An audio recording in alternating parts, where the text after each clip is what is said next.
Guys, something massive has just happened in the world of LEGO, something I honestly never thought I would see. LEGO has announced that it is shutting down Bricklink's marketplace in 35 countries, and fans across the world are calling it heartbreaking, devastating, and even a betrayal. This isn't a rumour, this isn't speculation, this is official, and it's happening in just a matter of days. So in this video we're going to break down exactly what LEGO is doing, why they might be doing it, what it means for LEGO buyers, sellers, and investors, and why this could signal something much bigger happening behind the scenes. So on November 21st, Bricklink quietly posted an update on the official forums, not an email, not a major public announcement, but a forum post, and in that post was a list of 35 countries where Bricklink's online marketplace will shut down completely on December 12, 2025. Countries like Brazil, India, Turkey, Egypt, Colombia, South Africa, Taiwan, Vietnam, massive LEGO communities, huge Bricklink sales, all gone in one swift stroke. And this news spread very quickly, mainly through Reddit, where a reposted statement offered a very vague reason for why all of this was going on.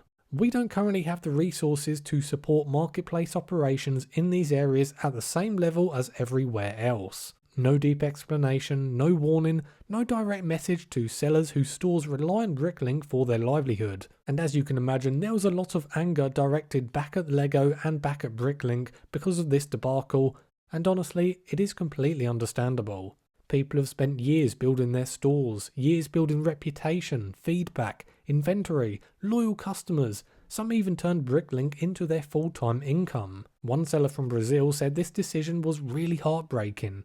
Another said they spent years building a store only to get 2 weeks to move to Brickout, which for any of you if you don't know Brickout, it's another large online LEGO marketplace where you can sell secondhand LEGO. But I think what has really peeved people off is the fact that there has just been so little communication with the community. They didn't send out alerts, they didn't give a transition period, they didn't email the sellers, they just assumed everyone would see the forum post and move on. And that's just not how you treat a community, especially a community that has built Bricklink into the #1 LEGO marketplace worldwide. So why is this happening? What is really going on? Well, right now the most talked about theory is tax laws. Bricklink already shut down in the Philippines earlier this year, citing local tax collection requirements that we can't currently meet. And many of the countries affected, like Brazil, Turkey and Egypt, have recently introduced new digital services taxes, VAT controls, compliance laws, or stricter international selling regulations. And managing that for thousands of small sellers would cost LEGO time, money, and legal resources, and right now they're saying they just don't have the resources to support these countries. Others believe LEGO has been trying to tighten their control over the second-hand market ever since buying Bricklink back in 2019. There are long-time fears that LEGO wants to push fans toward buying new sets from Lego.com, not used Bricklinks on Bricklink, where they will be able to make LEGO sets for a fraction of the cost. This shutdown isn't just an inconvenience, it's going to change the LEGO economy in these countries forever. If you live in a country like Brazil, India, Turkey, and you rely on Bricklink for rare pieces, then too bad. If you run a store and Bricklink is your main income, you have 2 weeks to figure out a new plan. And of course, many sellers in these countries feel completely abandoned by LEGO, especially because when LEGO bought Bricklink, they promised it would be a positive thing for the community.